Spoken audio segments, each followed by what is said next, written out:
Georgia, can you hear me? Thumbs up if you can hear me.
For October the 13th, 2022.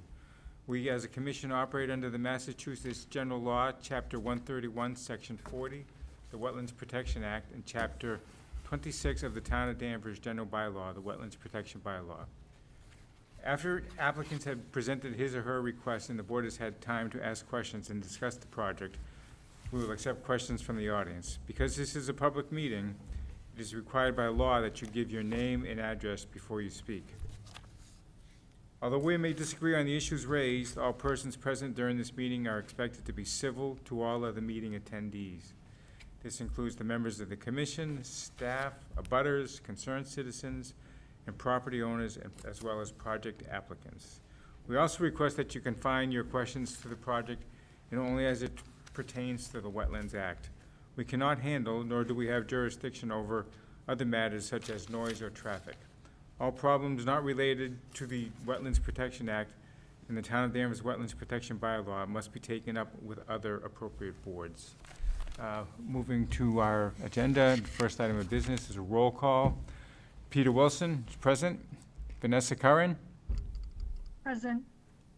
Chelsea King. Present. Ann McGill. Present. And Michael Splain. Yeah. Okay, thank you. The notice, the first, before we get started, are any of the members of the public here for the 5 Cortlandt Road hearing? No? No, okay. Okay, because that one has been continued, so we didn't want you to sit through a meeting and have nothing to sit here for.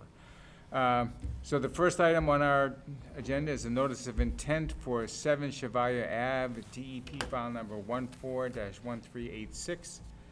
The applicant is Joseph Rocco, and being represented by, Good evening, Commission members. Devin Morris, Project Wetland Scientist, Hancock Associates. Here with me tonight, I have Jay Palakowitz from our engineering department and Craig Sams, the marine structural engineer on the project. Also, we have Attorney David Smith to answer any questions that the Commission might have. It's been a long process to get in front of you today with a great project that we have, and I believe we were last in front of you in August, the beginning of August, and we've gone through quite a bit of review with the town engineer, Georgia herself, thank you, and the harbor master, Mr. Sanborn. So we have received comments from SESD, from DMF, from Mr. Sanborn himself, from Steve in the engineering department. And we feel pretty confident in regards to the alternative that we've come up with, which we gave to the commission. This is our preferred alternative. This is the only way that the project moves forward and gets Mr. Rocco's boats sitting off the mud flats.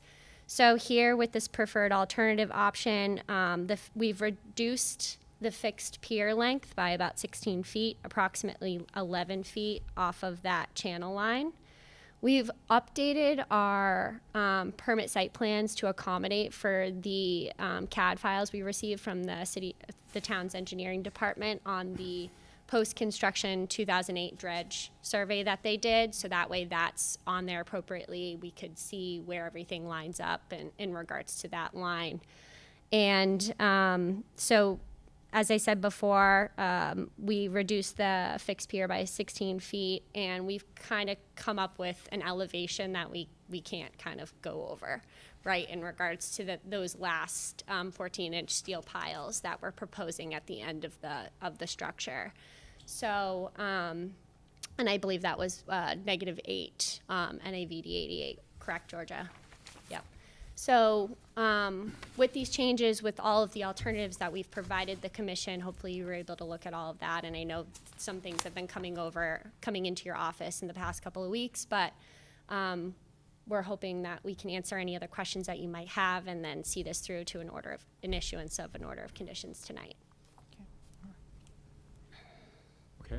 okay. First question, just refresh my memory, we have this, there's an existing pier there now, which goes out as far as, if you could show me on the drawing. Yeah, absolutely, yep. So the existing pier that we have now ties into the coastal bank here. Devin, sorry, do you mind taking the microphone with you? Oh, yeah, I forgot I could do that. Okay. Okay. Let me say that again. So the existing pier comes off of the riprap coastal bank right here, where my index finger is, and then it comes out.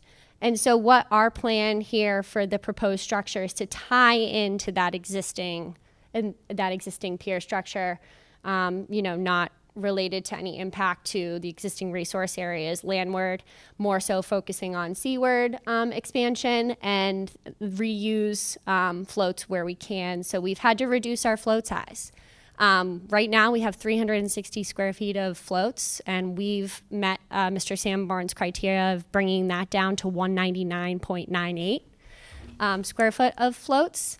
So, you know, we've come up with kind of like a landing area here, which is 8 feet by 11 inches float at the end, which will have a steel pile right adjacent to it, and then the reuse a 6 by 20 float that's out there now, and have a steel pile at the end of that as well. So with the existing pier, you know, you have the little bit of a left turn. The part that continues straight, is that going to remain there, or is that going to be removed? Or is Oh, that floats will be now? removed. Yep. So this is no longer going to remain. Okay, that's floats. Yep. right? This is actually, yep, so this is all wood floats here now. And then we have your gangway right here, so. Okay, and as you look at the house from the water, to the left of the existing pier, there's a little stretch where they said that there's no salt marsh there because of previous construction. It's because of the substrate that's under there. So that's permitted stone dust, that's licensed under the Chapter 91 license. You know, before you and I, they put that out there, and that's more or less why the salt marsh ecosystem is not. Would salt marsh take there if that substrate wasn't there? It depends. I don't know if I can answer that per se. I just know that the substrate is the main cause for why vegetation isn't growing there. Right, it'd be nice to have Right. marsh. Yeah, absolutely. I mean, it's a very, you know, it's a beautiful site, obviously. There's not a lot of salt marsh along that area, but yeah. Okay, that's all the questions I have to start. So let me just give each member of the board a chance to ask questions. Sure. So Mike, Yeah. any questions? So, the existing is 150, is that correct? The existing pier? Yeah, 150 feet in length, or what are you, what are you The saying? length and the square footage, yeah. Yes, I believe so, yep. So you- And actually, Craig, could you just confirm that before I say yes or no? Is he on? Yeah, I'm on. Can Great. you hear me? So is that existing structure that he has out there now 150 square feet? What, the entire fixed pier or the floating docks? I didn't hear him. Entire fixed pier, or just the, Well, it's a total of showing the existing licensed pier is a total of 150 feet long and 705 square feet. yeah, so 705 square feet total, 150 feet Yeah. long, yeah. I And can confirm you that. want to go to 328, which would bring you to permanent water all the time. Right. And the more total- than double the length. And my concern is the issue of navigation and the loss of public access. So we do not encroach into the navigable channel at all. We are You're like, going to permanent water all the time, right? but we're 16, so that or 11 feet away from that navigable channel. And you're putting a 30-foot boat there? I'm not too, I think so, yep. And another boat as well, right? Same boats that are out there now. 2 boats? 2 boats are on my dock as we speak, And they're 30 feet and what? 17.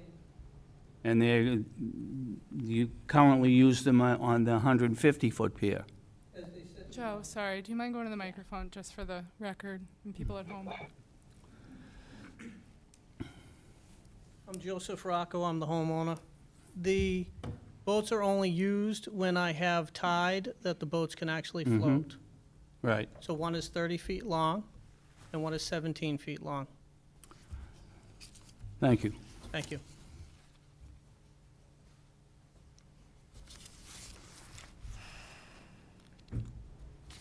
So as a follow-up to that Is this question. the Mike, additional- well, let me say- Go ahead.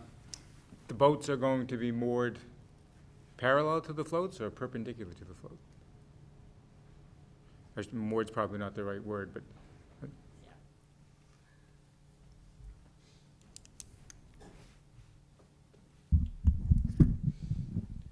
The only position you would have is you would have an area here for the 17-foot boat, and you would have an area here that would accommodate the 30-foot boat. okay, so it is parallel to the float. So that's at the end of the pier? This is the only area that allows a 30-foot boat. I get it, but it's the end of the pier. The pier is here, the pier ends here, then you have a gangway, then you have floats. So Yeah. the pier So ends here. where's your permanent water on that map? I will direct that to other people who are better suited to handle that. How wide is the 30-foot boat? The beam? 8 feet. 8? So in regards to that channel line, Bring the mic. here's that edge right here where the navigable channel is. So his boat will be here. And that's the way that, I mean, that's more or less the way that it's designed. In regards to any navigation questions, we are, it is our intent to go through Chapter 91 process. We will be submitting an application for this. It does have a current license. We will be either amending that license or filing a new one to encompass the new proposed pier. That is at the jurisdiction of Chapter 91 wholeheartedly. So I anticipate, working with them to answer any questions in regards to navigation. And again, though, with adding another, you're at 150 and you want to add, It's 541 square feet total that we're adding, that we're increasing, Right. and the length will be 232 feet. addition. No, total. No, the length is 328 feet. Craig, are you on? It's Craig Sams. Yeah. I'm the engineer for the project. It's 232 additional Yeah. feet. Additional. Additional, So on top of the total, 150. Yeah, so add 150 to Thank you. that. Yep. All right? So you're adding all the additional shading, which is not favorable. More disruption to marine life, to the area, to the bank. I just think it's just, We're not it's touching the just bank. too much. And we're not touching the salt marsh. We're not causing any shading issues and impairment to vegetation growth. In regards to impact, the impact that you're looking at is for the piles, which I think totals about 12 or 14 square feet of impact. We're reusing piles where we can. Yep, go ahead, Craig. I interject. I believe the fixed pier is about 75 feet long, and that's what's remaining. So it will be, the overall length will be 75 plus the 232. Okay. What was the correction? How much? 75. The feet is, the length of the pier currently is 75 feet. All right, so those are my concerns. Okay, thanks, Mike. Chelsea? So this float that's going at the end of it, is it anchored in place to stay in that specific position, or is it gonna have any swing to it as it floats? Any drag? Craig, Yeah. do you have an Craig, answer? no, it will be fixed in position. It will not move other than up and down for the tide. Right. Okay. And does this map show like a line indicating where permanent water is? So we have mean high water and mean low water shown on there. Mean high water, negative 4.88, I believe, or 4.82. I can't remember. Where is that on the Where drawing? is that? That is 4.3, 4.9, 4.8 is right here. And that's your. That's mean high. Where's mean low?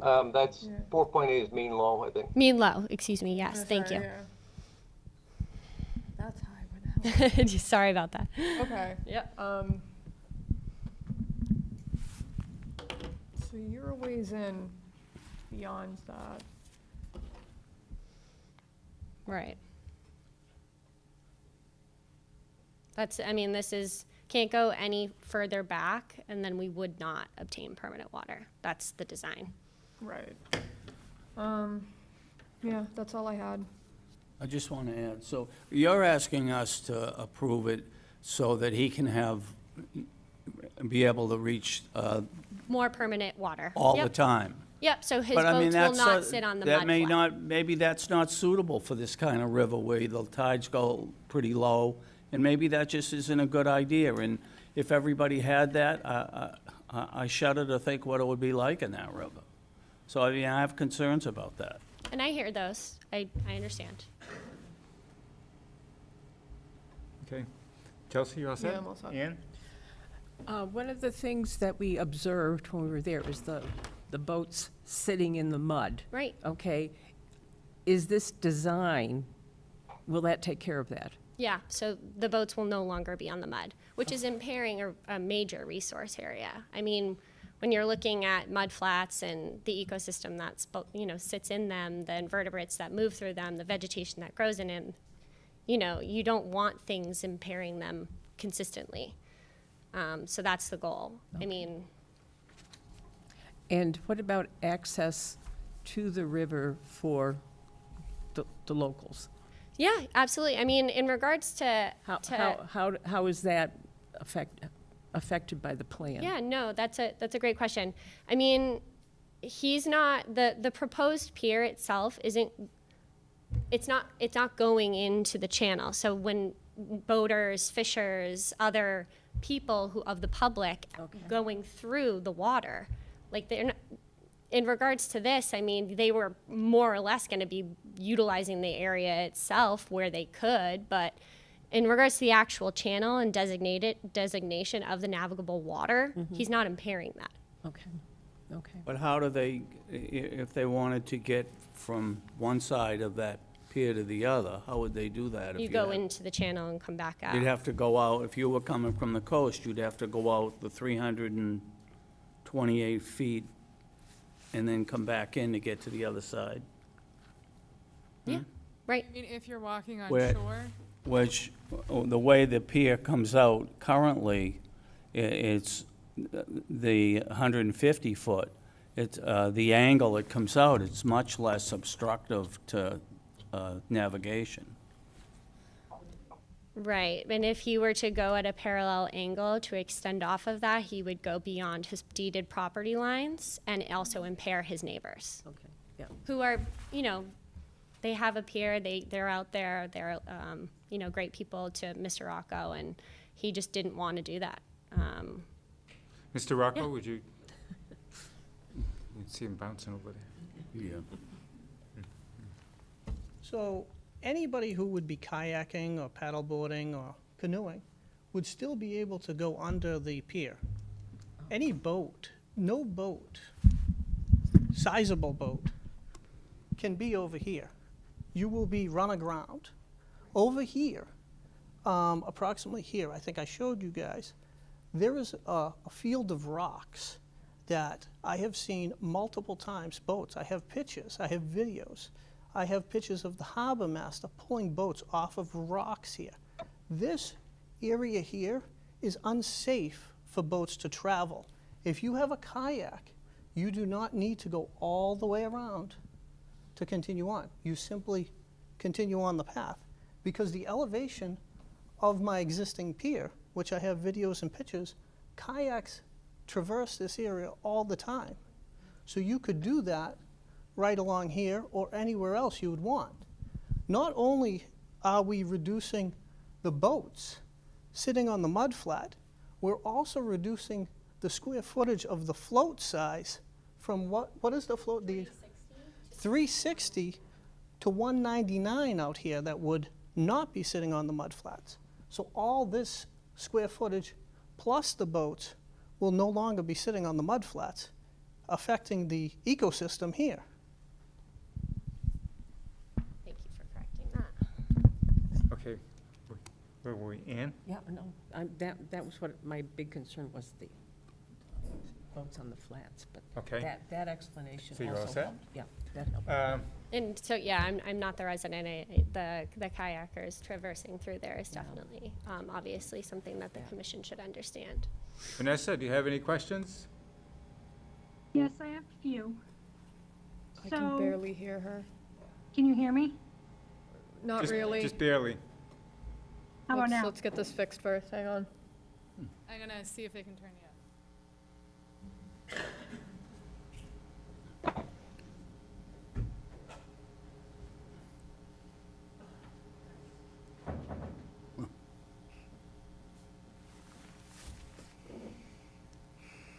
Alright, it's turned up as far as it can go, so if you can get as close to your mic as possible.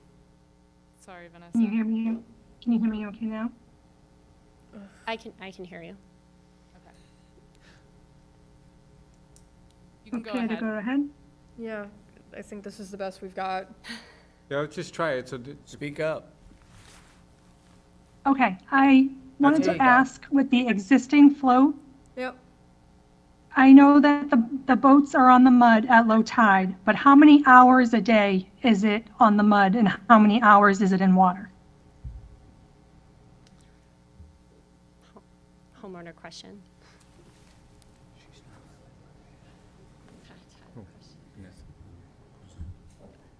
The tide changes on each tide cycle, so if you have a full moon, the boats will sit on the bottom for longer. In average, the boats sit on the mud approximately 8 hours per day. That's my estimate from looking out the window. Okay. I have not done any physical calculations, but I'm just, from what I visualize. Thank you. Thanks. And so I understand that with the new proposed floats that are at the end of the, longer pier, that's permanent water all the time. So I'm assuming there's at least 24 inches of water there at all times. Do we know the depth that's there at all times? Absolutely. Yep. No, great question. We had to adhere to that. That was one of Mr. Sanborn's comments, that we needed to maintain that 24-inch at all times. So that is part of this design, and we are compliant with it. Okay. And then, so if you were moving more landward, not necessarily all the way back to where the existing floats are, but more landward of the proposed location of the floats, is there any way to put in float stops or collars to prevent the floats from resting on the mud, even if you were in maybe 12 inches of permanent water or a lesser amount, so you're further back from the channel? Craig, do you want to answer that? Sure. Craig Sams again. You could, but then I believe the boats would still end up resting on the mud. Well, would start resting on the mud. You wouldn't have that clearance that's required. So there's existing ways to keep floats from the mud, but there's no existing mechanisms or technology to keep a boat off of mudflats? Not if the objective is to be able to get the boat off the mudflats and usable. I think I'm trying to get at, could it be moved slightly more landward and you'd have significantly more hours a day of usable depth to water, but if there was some sort of, I just find it strange that there's like these, float stops and float collars that can keep the floats up, but then there's nothing similar for a boat that could rest on that's not the bottom of the mudflats. You could do that, but it kind of defeats the purpose of trying to get out to deeper water so that you can use your boat through the whole tide cycle. I'm trying to aim for is there any way to have like a much greater use per day of the boat, not having it be on the mud or, not in water for 8 hours a day, but what if it was like 2 hours a day? Would that be something that was more amenable? Because then you're not losing such large portions of the day to not being able to use it.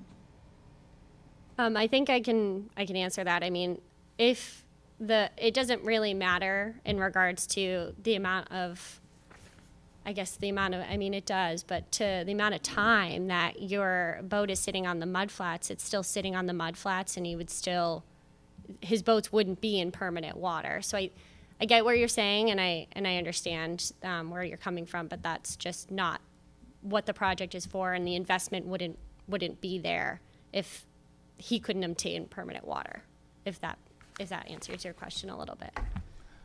Well, can I? Okay, and then on the, one more question on the new line that's put in, that's the edge of the channel, that's like the zigzag line. Yep. So that's the most landward edge of the navigable channel, so nobody is technically traveling to the east of that? To east of that, you mean to the, like in between the floats and the actual cut line? Is that what you mean? Yes, like to the landward side of that zigzag line. Yes, I Is that mean, considered the most landward edge of that channel? negative, right, yeah, negative, in between that and -9, I believe, is what that edge of that channel is, the most landward. Okay, I was trying to figure out what it meant by that, like what the zigzag line meant by the edge of the channel. Like, was Yeah. that the middle where most people are going, or is like the channel really located more seaward of that, and that's like the very edge of where it's, Right. where people are mostly traveling? And I can clarify, so that squiggly line is when they are going through the actual channel here doing the dredge cut, that squiggly line is the top of the bank of the Right. dredge cut. So essentially, if you were standing here, this would be elevating downward, going deeper, Yes, because this is where we dredge. So this is the top of the bank of the dredge slope. So the actual channel where boats are going is more plan left, Okay, if that makes sense. it does, thank you. And so It's with difficult to the, understand, yeah. the float being 11 feet from the edge of the channel and the boat being 8 feet wide, then the side of the boat is 3 feet from that top of the Yeah, top of around bank or 4 top feet. of the channel? Yep. Okay. All right, that's all I have. Okay, thanks, Vanessa. Anyone from the public have a comment or questions? Hold on, I have a follow-up. on Yeah, something. No? Okay, Mike, you had another question? Yeah, so it really comes down to, as I read all the comments, everything's been written, is that if the applicant is not afforded continual water, he won't be able to use his boat whenever he wants to. But I mean, that's not supposed to be that way. I mean, I can't go swimming at low tide either, but that's maybe the way it is when you have tides. And aren't there other ways to keep the boats off the flats? And I'm reading there are many ways to keep floats elevated at low tide, and maybe you just don't get access 24/7. And it's just the way it is with that river. So there are other ways to keep the boats, keep the floats off the flats. We're not looking in that direction, apparently.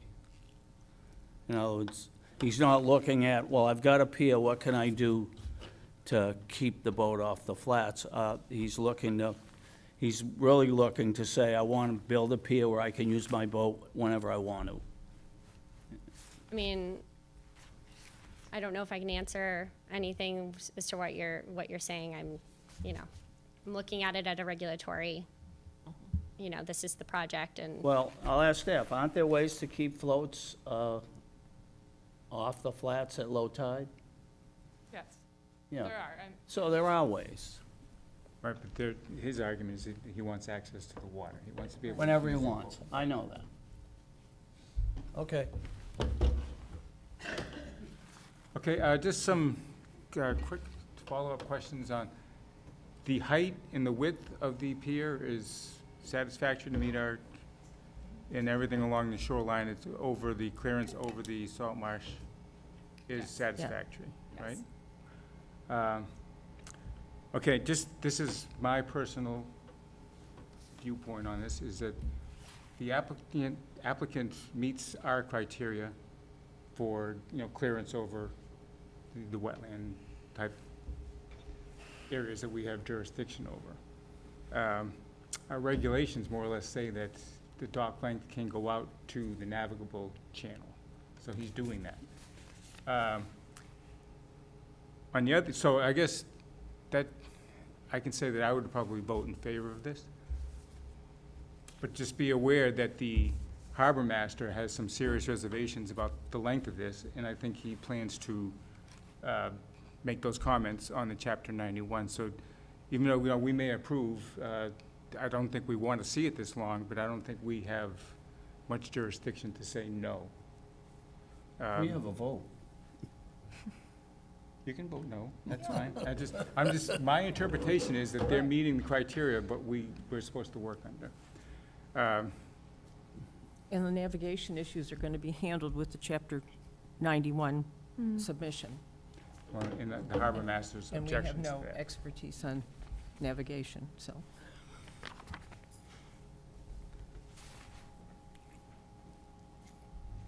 Does anyone else have a further comment before we go to a vote? Mike, I think you've made yours. No? Ann? No, I agree with your comments, and he's met all of the requirements that we request. Okay, Chelsea, you all set? Yeah. Vanessa, any further comments? Just one, just kind of mentioning again what Mike sort of brought up about cumulative impacts, that, you know, this isn't just one, we can't just look at this in a vacuum like one house on the river. There's many houses and many other docks and piers, and just trying to think of what it would be like if they were all this long, and trying to think of just the cumulative impacts of a lot of long docks. That's all. Mr. Chairman, I just want to make one comment. In regards to, you know, your regulations and everything that we've gone through with our applicant and the project itself, you know, we appreciate everything that you guys have taken on in regards to residential docks and pier systems and the regulatory compliance standards that you have set forth. And, you know, we appreciate your time on this, and, you know, that's all I have to say, so. Okay, if someone can make a motion that we approve an order of conditions, if the board feels that way.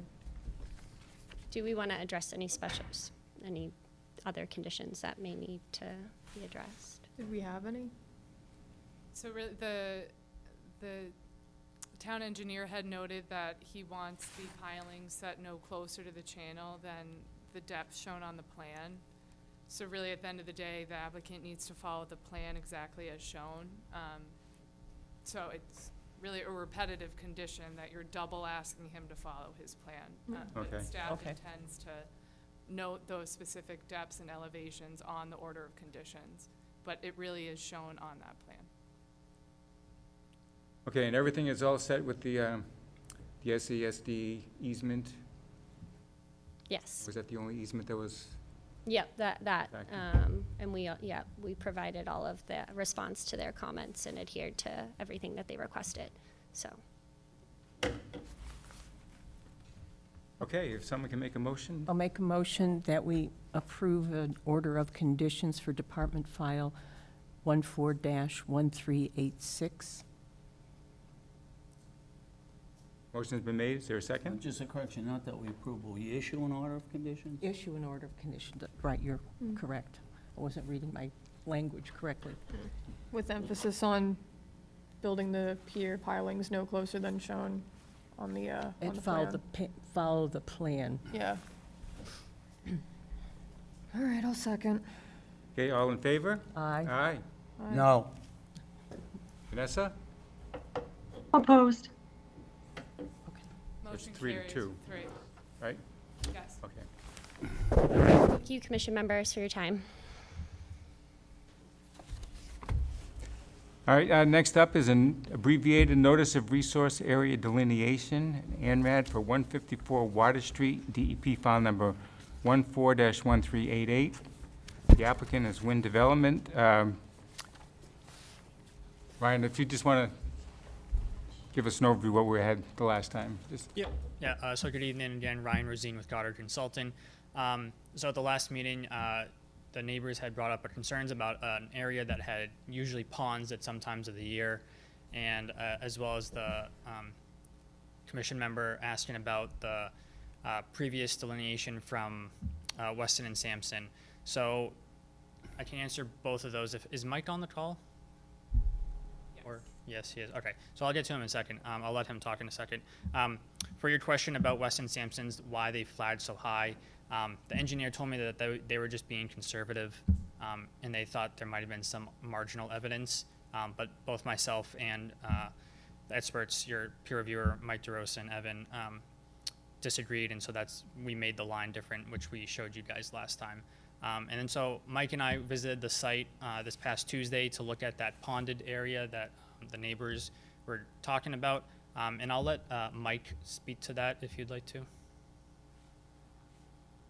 Sure. For the record, Mike DeRosa Environmental. We were hired to review the wetland boundary at the site. We walked the site with Ryan. We looked specifically at that depressed area by the parking lot that was brought up at the last meeting. We looked at soils, we looked at vegetation, neither of which were represented by wetland indicators. Soils were upland, and the vegetation was all upland vegetation similar to the larger field. The area, you guys Mike, can for one hear me, just- correct? Mike, excuse me for 1 second. Yeah. Georgia, could we just have the plan on the screen? Yeah. Happy to. Mike, I'll pull up the plan while you talk, if that's okay with you. Thank you, Mike. Yeah, that's fine. So we looked at that depression, and it did not meet the either wetland or soil criteria. And yeah, if you zoom in on that. The topography does show a depression in there, and I'm sure that there's some ponded water in there in the early spring or winter when the ground is frozen, but it does not stay there long enough to either develop wetland soils or wetland plant community. So it's our opinion that it's not a wetland resource area, protectable wetland resource area, or within the jurisdiction of the commission. Okay. Was there a third item that we had questions on? I believe there was questions on the priority habitat of endangered species. If you just wanted to touch both Ryan and or Mike on how that is classified and that this site is not one of those. Yeah, I can touch on that. Do you have that map that I sent you? Yeah, if you just give me 1 second. Yeah, sure thing. I can just explain it while you bring that up. So I know at the first meeting I had brought up that the site is not located within priority habitat, which it isn't. So priority habitat is designated areas by the state, by Mass Fish and Wildlife, for protected species. Species that are listed under the Massachusetts Endangered Species Act, which can be listed as special concern, threatened, or endangered. And so that's based on observations by people that send in reports and by their own data, by Fish and Wildlife data. As you can see on this map, that the closest area of priority habitat to the site is 3.85 miles away. So it's nowhere near the site. There's a couple others, around that same distance, up to 4.5 miles away. Those are the closest areas of priority habitat. And this is all publicly available data. You can go onto the state website and look at this yourself. It shows it throughout the entire state. It won't tell you what species is for these areas, but it'll just show you the areas where are. And if a project takes place in one of these areas, you have to go through the Massachusetts Endangered Species Act and determine if it's going to require a permit or something like that. So if anybody has any questions on this part, I can answer some more, or if that explains it. Okay, let me just turn it over to members of the board to see if there's any further questions. So, Mike? My concern was the 3,000 square feet, you knew that, and you said you did confer with the The engineer. prior scientist, and then you and your associate then reconfirmed that they felt they were being overly Yes. cautious with that? Yeah, exactly that. They were just being overly cautious, and that's why both myself and DeRosa decided to move that line down, because we didn't see the indicators that it's a wetland in that area. Okay. The only other question I have with that, by moving that line, does that impact calculations? Well, we don't know what plans are going there, but it would have some impact, I suspect. It depends, if it's changing the square footage and the physical extent of the wetland, then yes, that would change that, therefore the upland availability. Yeah. And not knowing what the project is at this point, it's just a guess, I guess. Yeah. Right. Plus, it's all in the easement area. Yeah. And is that confirmed, that is easement area there? Yeah, That's everything, power yeah, line? that whole, Most of that's under the power yeah, line? that whole little isolated wetland right there is like entirely under the power line, which is why they cut it regularly. So Yeah. all the trees But and it stuff. doesn't, but it still affects calculation. Could be, yeah. Yeah. That's- Yeah, but it's a large area, so it's still considered an IVW under your bylaw, and most likely isolated land subject to flooding under the state. Although I don't know if those calculations have been made yet. All right, It's a thank large you, area. that's all I had. Chelsea, any questions? No, that answered the question I had. Okay, Ann? No. Vanessa? No. Okay, any members of the public have any questions or comments? Sir?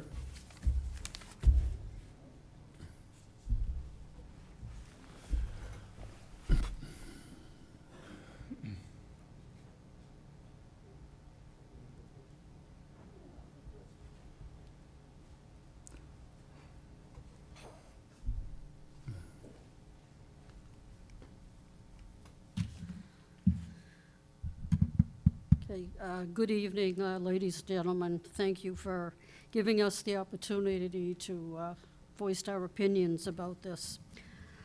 She needs It's going to be identify. very nice tonight. Excuse me, ma'am, could you identify yourself? I'm please? coming, it's coming. Next sentence.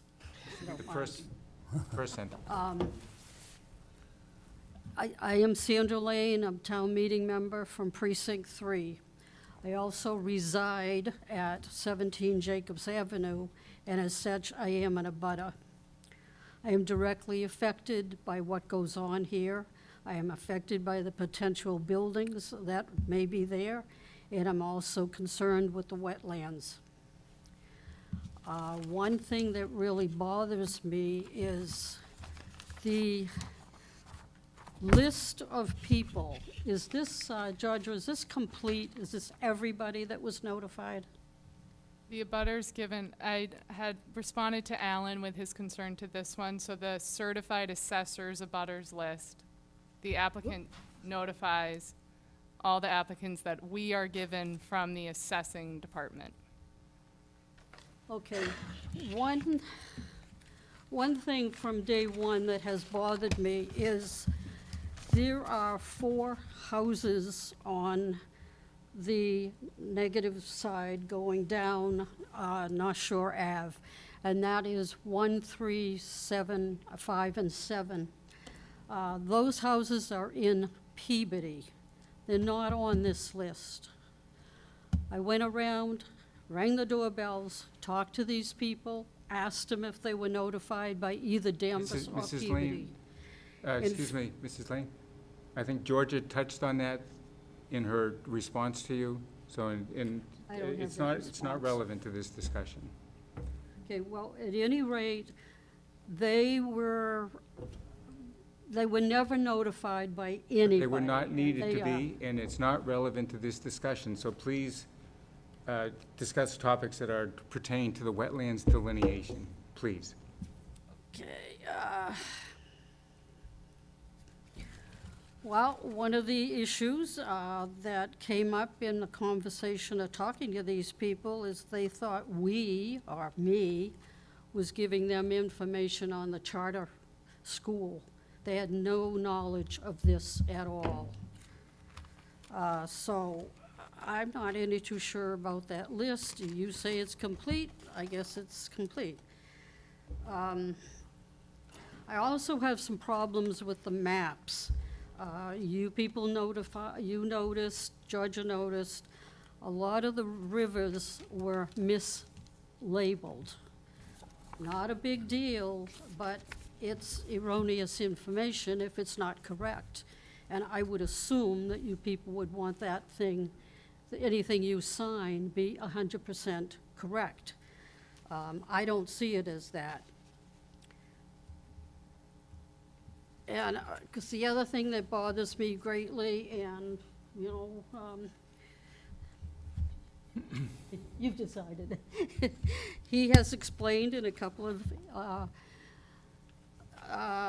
parts here that what the foliage should be to be called a wetland. Different people here tonight have pictures that are worth 1,000 words, which doesn't matter what the foliage is, you can see for yourself where the water is. That's all I can say at this point. Thank you. Thank you. Anybody else?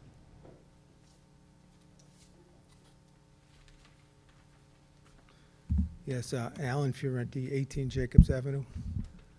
I just had two comments. One is on the pond, and I got the email from Georgia where the expert said in his write-up that the pond's basically one of the reasons it's there is because the ground's frozen.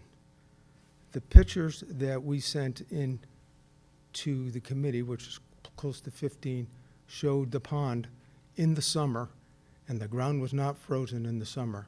So when he says it's mainly contributed to the pond accumulating water because the ground's frozen, we did send the pictures of the pond in the summer, so I don't know how you reconcile that. The other issue was I sent in, when the Home for the Deaf was doing the study on putting in solar panels, they did their own wetlands drawing.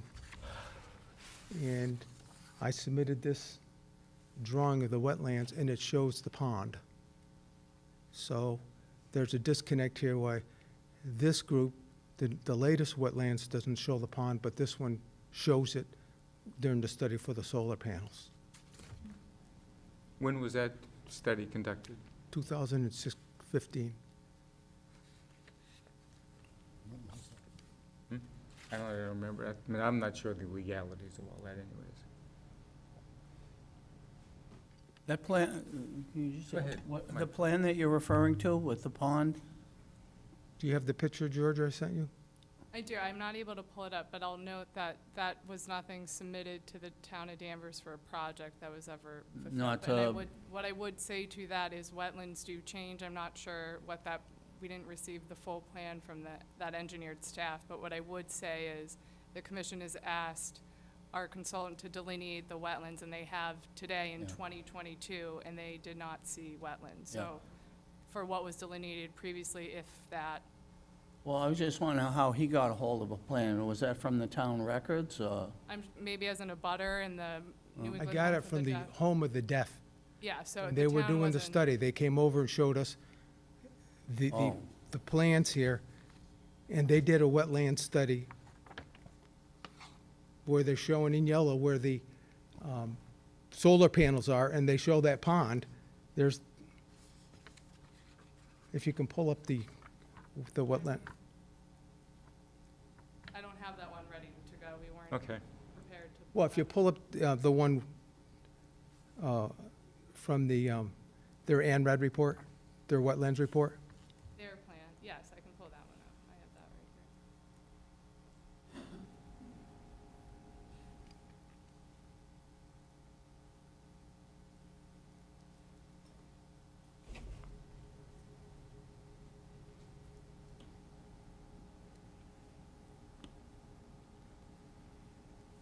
Right. This wetland study made by the town, the Home for the Deaf, shows the pond. I circled it in blue and shows the pond. And Could you it's show us on the Show plan? on there, where it would be? right here. And that's the area that they reviewed on Tuesday of this week that showed no wetland soils or wetland vegetation. And he So I did in just his wanted to write-up confirm say, that. that's because the ground is frozen and the water doesn't go down. We said, we sent you about 5 or 6 pictures that shows that pond in the summer, and they identified it when they did this study as being here when they were gonna put the solar panels in.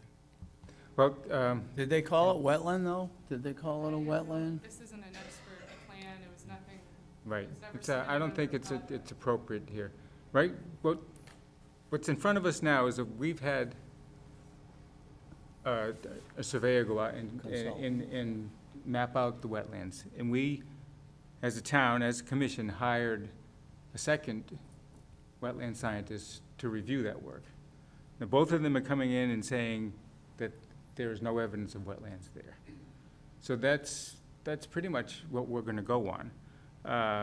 If the abutters disagree, and, you know, we vote to accept this plan and you disagree, you have the right to appeal. And, you know, you could hire your own wetlands specialist and just say, we say it is. And then we go from there. But right now, we've had two professional opinions saying that that area is not a wetlands. And from my viewpoint, at least, that's enough for me to go with.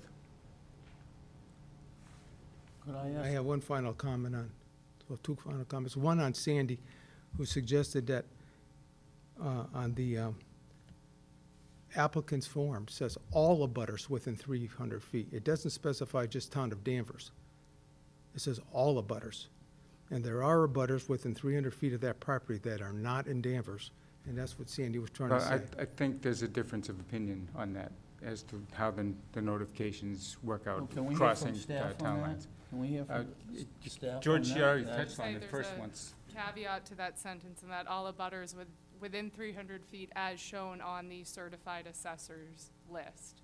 And the certified assessors list is going to pull residents in the town of Danvers where we are concerned about and where there's filings. In terms of the charter school and that project and abutters being notified in other towns, that jurisdiction and that project crossed over town lines. And there was a request from planning staff to have a different conversation. So it's a completely different set of regulations and rules here.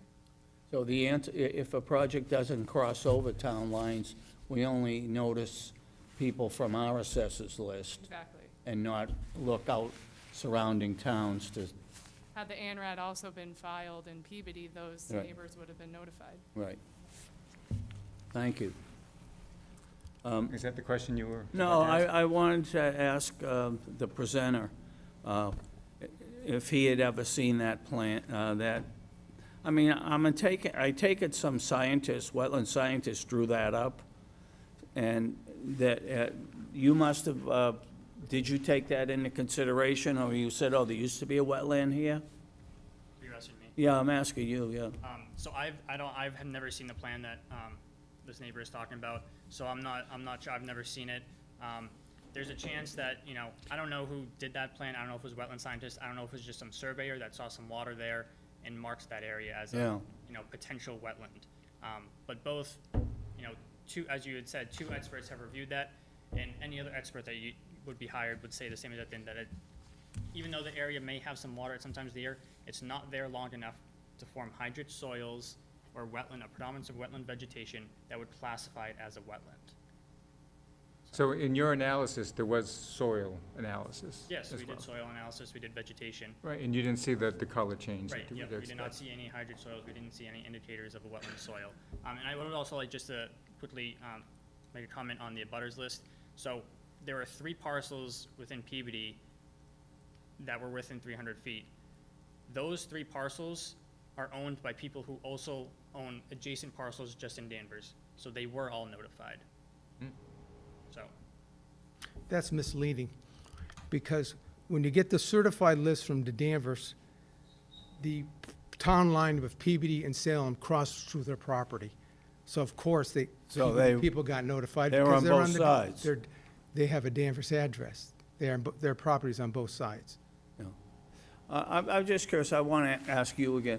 Are you able to look at an area and say, oh, this used to be a wetland, or that's, once it's not a wetland, there wouldn't be evidence of that? like just from satellite images and stuff Yeah, like that? because I know we had a project, we went out and looked at where the wetland had changed over time. Yeah, they change over time, absolutely. How long, would 5 years, 6 years be enough to? It could be. If it's small enough, a small area like this, that could change that quickly. Could. You know, it just depends on the hydrology of the site, you know, what the site is used for. It can all depend. It varies. But we didn't see any indicators of wetland there. And I mean, there are satellite images of that area showing some water there. You can look on Google Earth, it shows water there being back to, you know, every so often, you know, but there's no wetland vegetation and there's no wetland soils, so. Thank you. Our last comment is, thank Georgia and the commission for taking the patience with the neighbors and the butters. But our last final comment was, we submitted 12 questions on October 8th. And they were all answered by Goddard and said there's no problems. One of the questions was, and this is relevant, you'll see how it's relevant in a second. One of the questions was, why is New England Power Company mentioned and not National Grid? And the response was, because they looked it up, and the New England Power Company pays the taxes for that piece of land in the town of, and they referenced the town of Danvers certified tax assessors list, saying that it's New England Power paying the taxes. So hearing that, one of the neighbors said, why is New England Power paying taxes on home or death property if they don't own it? So this neighbor asked me to ask this question. She did extensive search on the South Essex County Deeds website, the Town of Danvers website. She's met with Essex County Deeds by phone, email, and in person, and had discussions with the town assessors. And we have a couple quick questions. Could you put up attachment 1 and 2 that I sent you? What are you driving at, sir? I'm going to drive at that. If you can put up attachment 1, which comes out of the ANRAD report. Mr. Chairman, would you like me to pull up attachment? Yes, go ahead, please. The ANRAD report? Yeah, I sent it. You had sent me. I sent you attachment 1. It comes right out of the ANRAD report, attachment 1 and 2.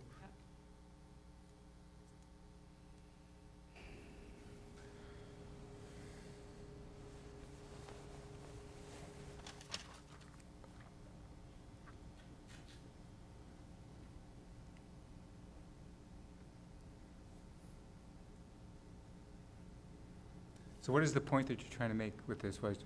Well, The picture will back you up, so just.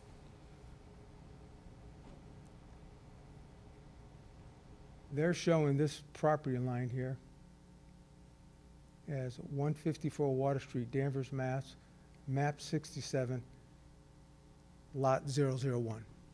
And that's what they're asking you to review and approve, that identify the wetlands, you agree with the wetlands, then they can build on this property. So when we did the search, if you go to, we have 5 other attachments that show that this property is not just map 6701. There's 2 properties in here, and this is misidentified. So if you can go to attachment number 3, I'll start with that, and I'll show you the deeds from the town of Danvers, what this property. Irregardless of who owns the property, we're interested in where the wetlands are there. Alan, I would argue if there's a discrepancy or an error on the application, that's on the applicant's, you know, that's their Well, risk. you're If the asking for commission were- approval of a lot 1 for map 67 for this area.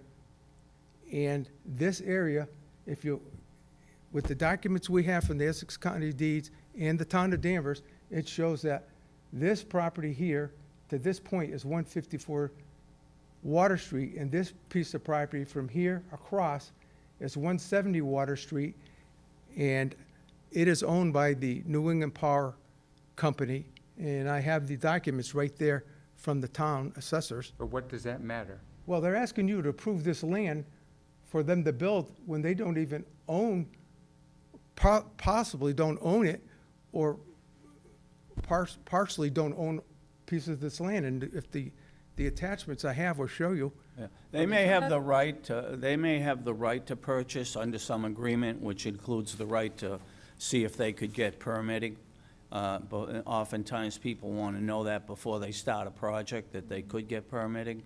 So it's possible that they have that right, even if they don't own the land yet. When we went to the town of Danvers, and they pulled up the assessor's tax for this parcel, they call this parcel 1A 67, and the owner is identified as New England Power Company, this piece here.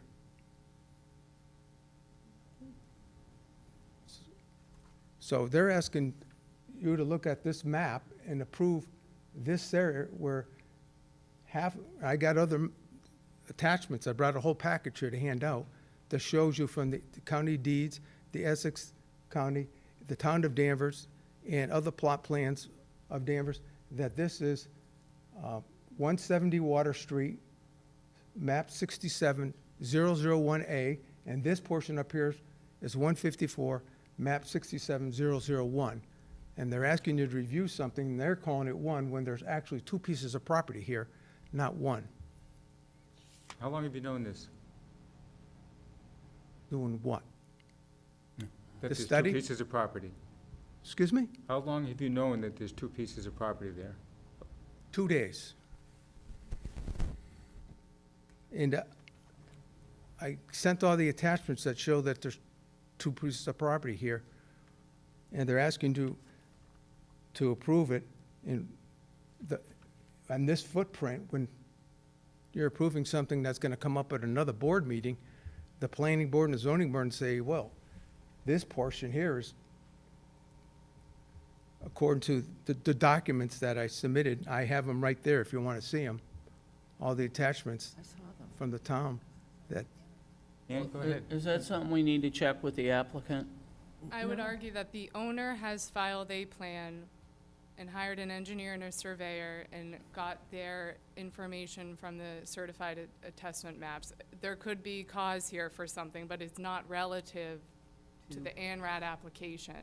they have the, What the commission is voting on, Alan, tonight is at the request of the owner with their property, and what internal happenings happen with easements and deeds and restrictions and ownership in reference of property on the application. What the applicant has provided is what the commission is responding to. So should this result be in an error later on down the line, that's something the owner has to resolve on their part, but it has nothing to do with the Danvers Conservation Commission approving wetland resource lines. well, they're asking to approve something that's not even on 154 Water Street, and half of it's not even their property. Move to, May I just add something real quick? And I have the documents over here to show you that. All of them. I think, sir, what we're hearing is that it's not relevant. Let's just vote on this plan and move forward on this. This is just, Well, he wanted to respond. I know. So, I mean, we've had So it's not relevant that they two submit a experts that have come wetlands along plan and a map that is incorrect, and asking you to approve something that's to a potential build for the wetlands that may not even be their property. That's okay, you're saying. that's their risk, but they have That's their attested risk. to us that that is that. And I'm that's bringing up their the fact that address. there's a problem here. And I have 6 attachments, which I forwarded to Georgia, that show you. So you would like them to what, amend their application to include both the address, but, I think you just, I know, but I'm saying, I mean, certainly it wouldn't, if I did a deed for 140 Maple and the property was on 142, that would be bad. But we're not at that point. We're at a point where we're just looking at the delineation and saying, do we agree with it? I think you're Now, right. I don't know about if there's I think you're right. At the mistakes like first- that. excuse me, sir, would you let him speak? I don't know if there's mistakes in the address that would be corrected, and I think the applicant wanted to say something, did you? Yeah, I would just like to say, so the survey plan was done by a professional engineer, it was stamped, so those lines are, correct. This one was taken, the property lines are taken from the state GIS layer of property boundaries that are updated regularly. So this is the correct property, it's an easement through the property of 154 Water Street. The Town of Danvers GIS website shows it as this full parcel as seen here, and that's shown on the plan. So, I can say the counter to that. We went to those sites, and this is shown as 170 Water Street, not 154. Well, And we you're have asking us to do overlap something that we have no documents are jurisdiction also or stamped and expertise on. certified. Well, that's the easement that Okay, so nothing it's- can be built there anyway. So, like, even if we do approve this and like some big horrible building is being built, it can't be there anyway because that's an easement. Nothing can go there. And that easement also overlaps entirely the wetlands that we had delineated. So like, it's all kind of irrelevant. Not irrelevant, but like, it doesn't matter what we conclude here tonight because nothing is going to be built in that strip of land because of the power lines. So you're saying you know for a fact that nothing's gonna be built here? No roads, no parking lots that affect this building is gonna be there? I think we're getting off topic. At Yeah, the- we're at off the- At the topic. moment, we We're off really, topic. it's not relevant right now. All we're voting on is the delineation of the wetlands in that parcel, period. Well, all right, all I'm saying is, go ahead and vote, but that parcel is not, it's two properties, not one, as they state in the NRED report. Okay, is there any other comments or questions from the public? No? Okay, if someone can make a motion, we'll accept this ANRAD and, I'll make a motion then. I'll make a motion that we approve the abbreviated notice of resource area delineation for the property referred to as 154 Water Street, DEP file number 14-1388. Applicant is Wind Development / Adam Stein, or Steen. Forgive me. Second. all in favor? Aye. Aye. Aye. Okay, thank you very much. Appreciate it. Thank thank you. you. Next up is the notice of intent for 24 Princeton Street, DEP file number 14-1392. The applicant is John and Jane McGurk, and Bill Manuel is here to represent the McGurks. Yes, I am. I hate saying this, but can everybody hear me? Yes. Yes, Bill? Okay, perfect. So we had our initial meeting about a month ago. If you can speak up. And I thank the commission for the review up to this Excuse me, point. Bill. I think I got 4 members. Bill, Yes, the room is clearing out. Can we just give it a couple seconds while it quiets? sorry. No, not your fault. We want to make sure we can hear you. I'll let you know. Okay.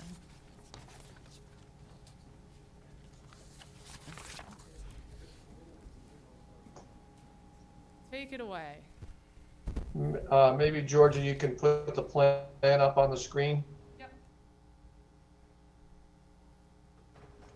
All right, so starting again, this is Bill Manuel from Wetlands and Land Management, Danvers, Mass. Thank you to the commission members for your review to date. I think I've got 4 out of the 5 commission members to come out and visit the site. I'm sorry, Chelsea, that we couldn't come up with a mutual time to get you out there to see it.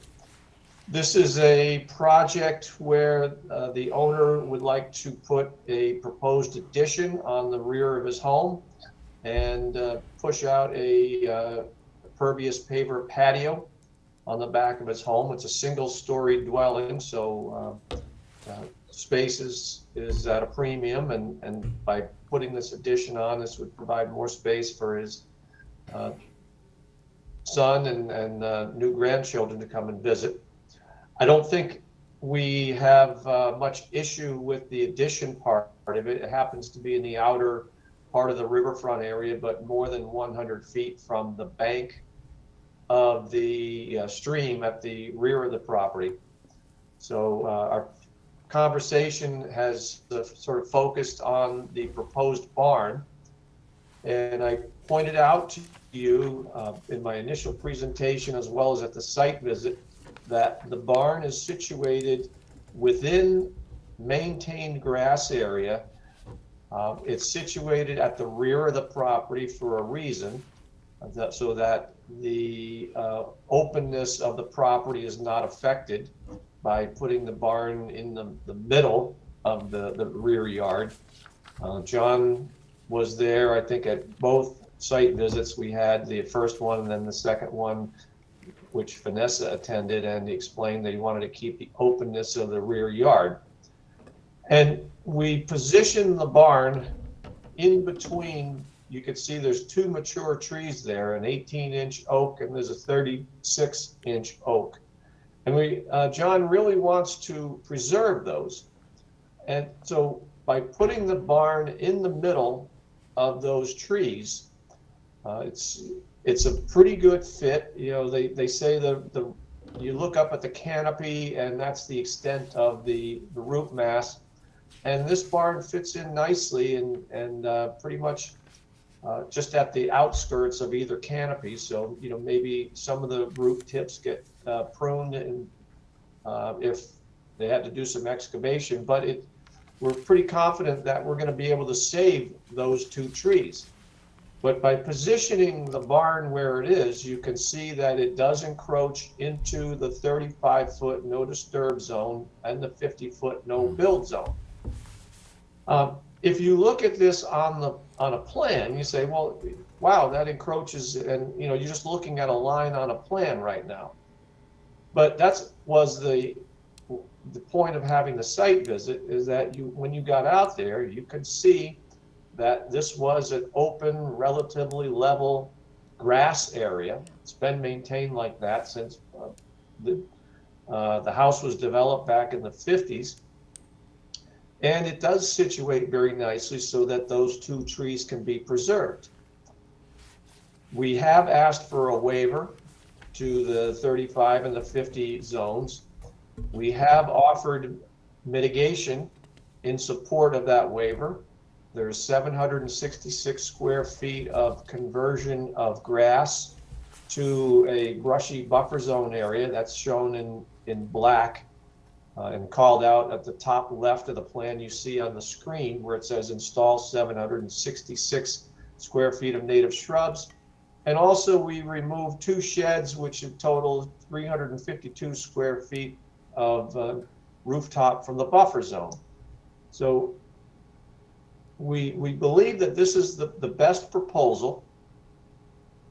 At the site walks, you've suggested a couple of alternate locations. You know, why couldn't it be moved out of the 50-foot zone? I've submitted a couple of illustrations for the commission to consider that if this were to happen, and perhaps, Georgia, I don't know if you can pop those things up on the screen. Yeah.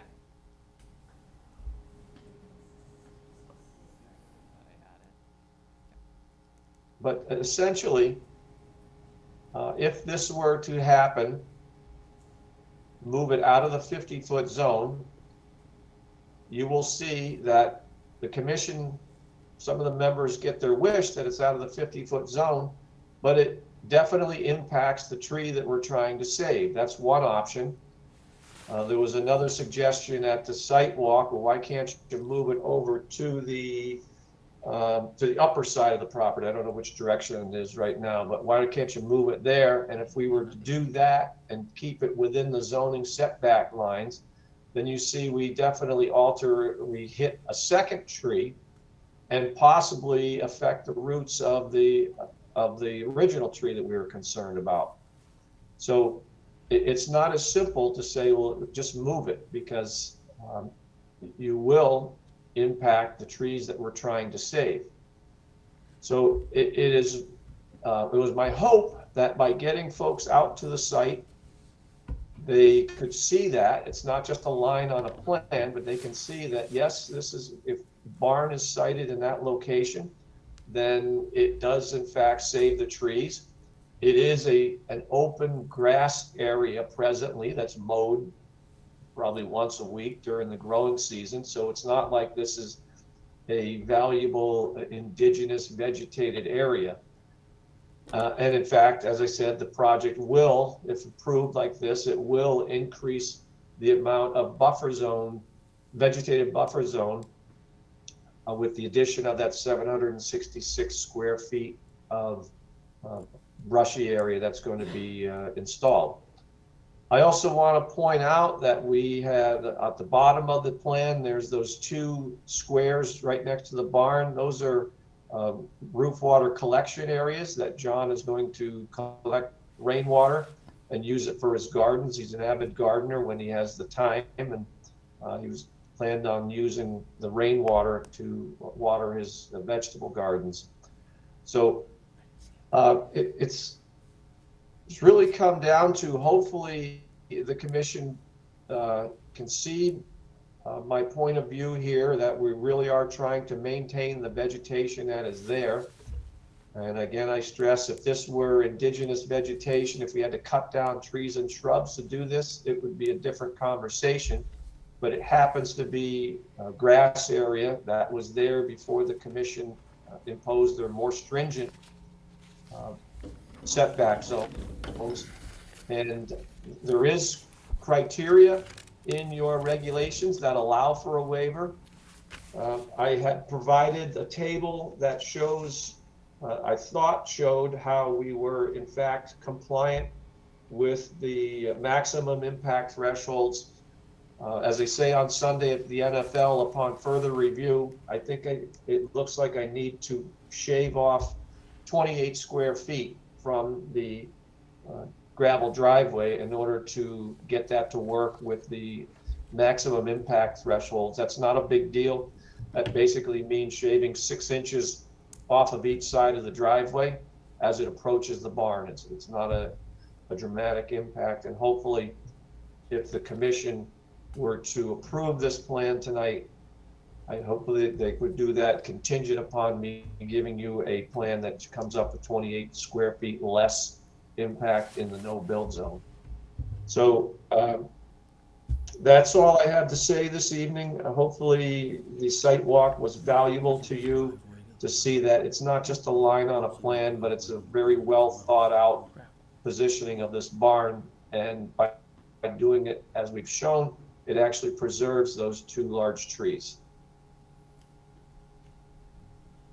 Okay, thank you, Bill. One quick question to start. What will be the proposed use for this barn? If you noticed on the site walk, there was a lot of, well, there's many sheds. A lot of those sheds are going to go, and the stuff that's in those sheds will be in the barn. Initially, I talked about the camper that's out front will be moved here. We just really can't, with tightening up the driveway, we really can't make it so that we can maneuver that camper into this barn. So at most, there'll be his motorcycle, which is in the shed up by the house. At most would be a Carpentry, motorcycle in that materials, shed? some supplies. It's also going to be his shop. So you're saying that there's no latitude for making this a smaller structure? If you look at the sheds that are there, and the material that's out and exposed on the site, no, there really isn't. John's thought about this a lot, and this is what he's come up with. And you know, as I said, making it smaller, I'm not sure what that accomplishes. Well, it would give you easier maneuverability around trees. I mean, that's a big structure. That's, you know, a small house frame size. Well, I think I'm not sure that's a relevant comment, just because, I mean, we've asked for the waiver, and hopefully the commission could see their way to grant that waiver. That is the structure that John has proposed. And if we didn't get the waiver, well, you know, we would put that structure in a different location on the property. I don't think he's interested in making it smaller, but we are, after I shave off 28 square feet, we are compliant with your maximum impact threshold. So we would be compliant with the regulations that you work so hard to come up with. Okay, thanks. Mike, any questions? Well, I have a comment there.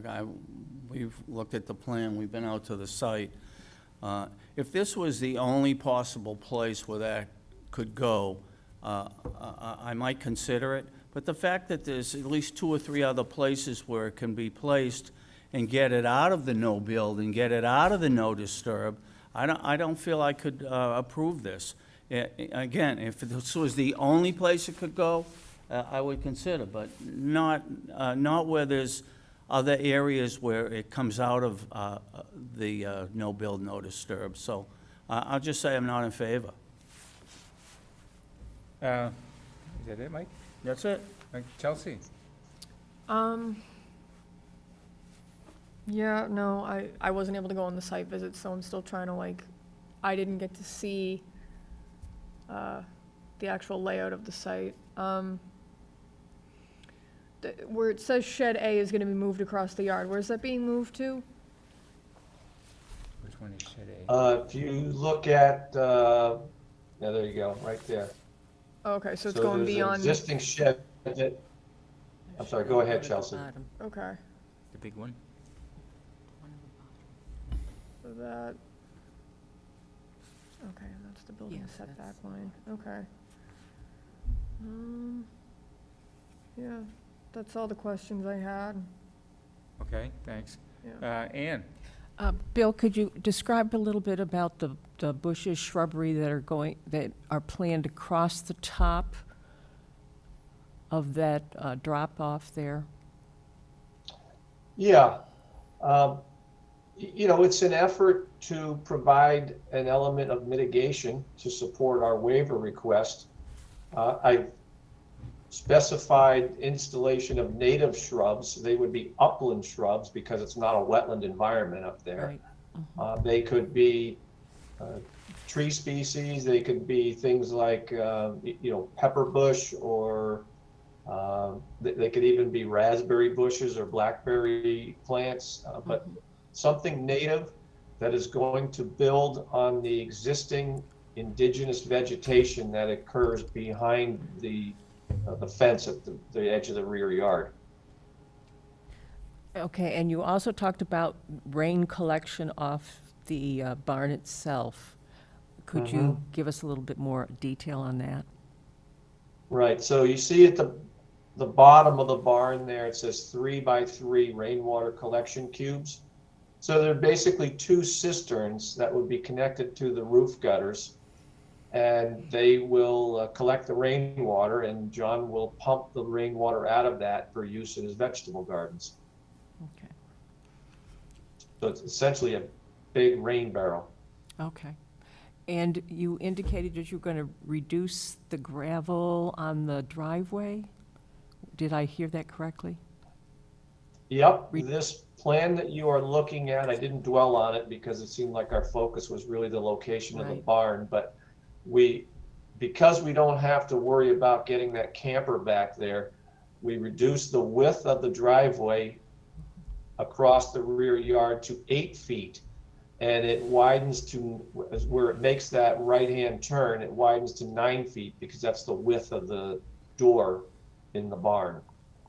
We went down from 10 feet to 8 feet. Okay, so is that going to be a gravel path down the side and into the barn? Yes, precisely. Okay.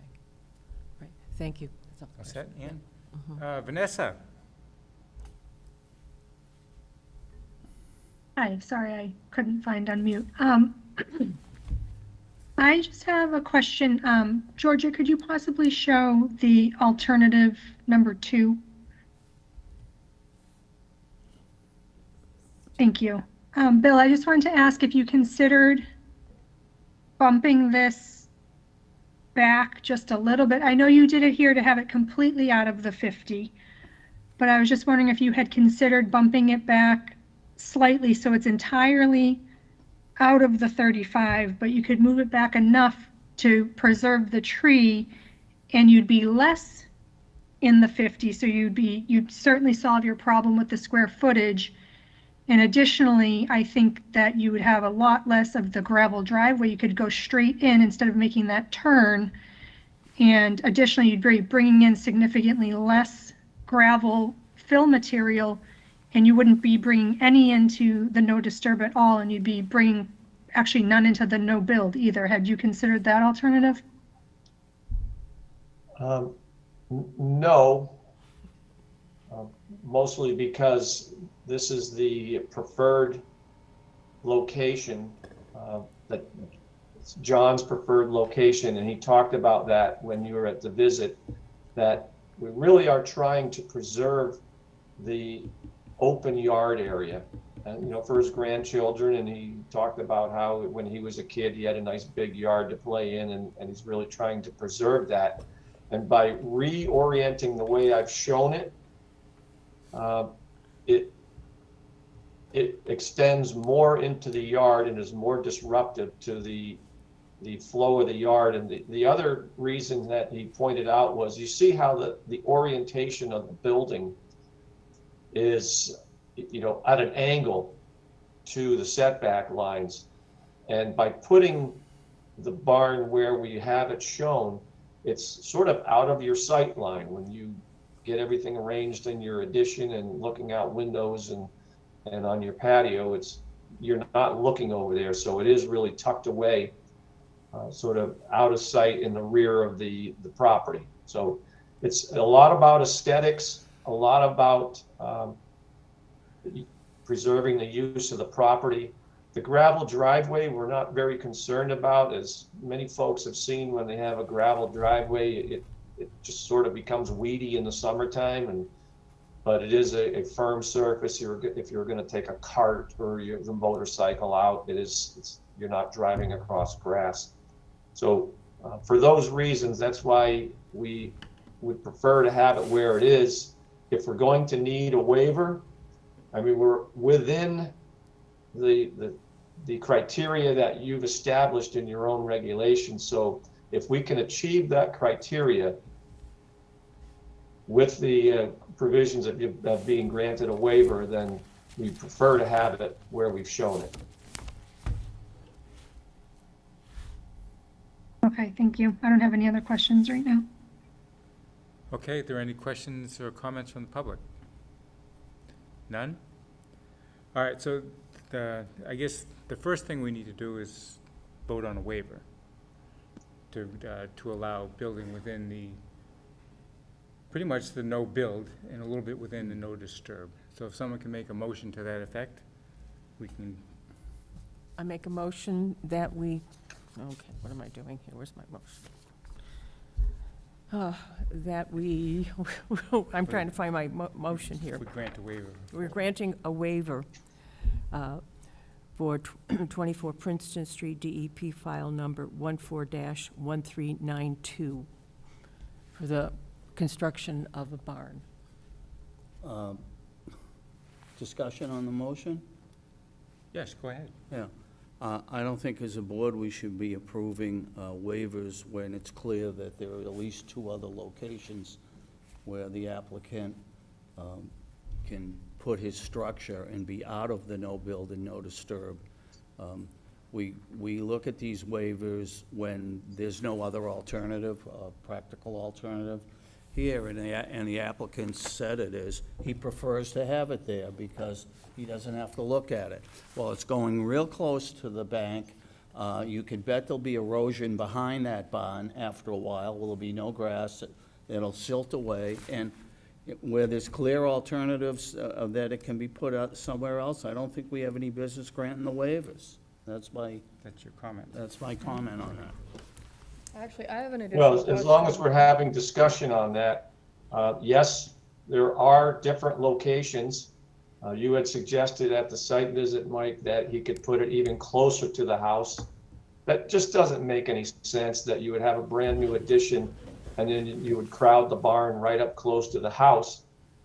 If there was going to be an alternate location, John prefers to have the barn located as far back on the lot as possible. And the alternate location is going to result in the loss of a tree. And that's why, just looking at lines on a plan doesn't do this project justice. It was the positioning of it and being on the site visit that shows this is the better spot for it, and it's grass right now. It's just open lawn right now, so this proposal saves 2 trees, and it just puts it in an area that's being mowed every week. Okay, Bill, we've heard all this, so right now we're in the middle of motions been made to vote on the waiver. It's awaiting a second. I'm not hearing a second. Does that mean it? It's dead. Is anyone gonna second the motion on the waiver, and then you'll vote yay or nay? Well, So we're not getting a seconding the second. motion isn't approving the waiver, you're Right. just making the motion. I mean, I'll second just to get it moving. Thank you. Okay. All in favor? Aye. Opposed? Opposed? Opposed? Hey, Opposed. All right, so Chelsea, were you opposed? yeah. Okay, so it's 4-1, so the waiver does not pass. Moving on, Bill, do you want us to vote on the order of conditions minus the barn? No, or I do would you like want to ask for a continuance so I can provide you with a revised plan that will show the barn outside of the no-build zone. And will you be then I prepared to won't do need a that in waiver. the next 2 weeks, or should we postpone till further? No, 2 weeks will be sufficient. Okay, so if someone can make a motion that we continue this hearing until our October 27th meeting? I'll make a motion to continue the 24 Princeton Street hearing for DEP file number 14-1392 to our next meeting on October 27th, you said? I'll second. Okay, yep. All in favor? Aye. Aye. Aye. Okay, so we will see you back here on the 27th then. Okay, Thank you next for your up is time. a notice of intent for 5 Cortlandt Road, DEP file number 14-1393. The applicant has requested to continue to 10/27, so if someone can make a motion to that effect, please. I make a motion that we continue notice of intent for 5 Cortlandt Road, DEP file 14-1393. Second. All in favor? Aye. Aye. Aye. Okay, George, is there any old or new business that we need to be made aware of? No? Okay, if someone can make a motion to adjourn, we will do so. I'll make a motion to So adjourn moved. tonight's meeting. Second. Second. All in favor? Aye. Second. Okay, good enough. Thank you all. All right, thank you, everyone. All right, take care. So that dock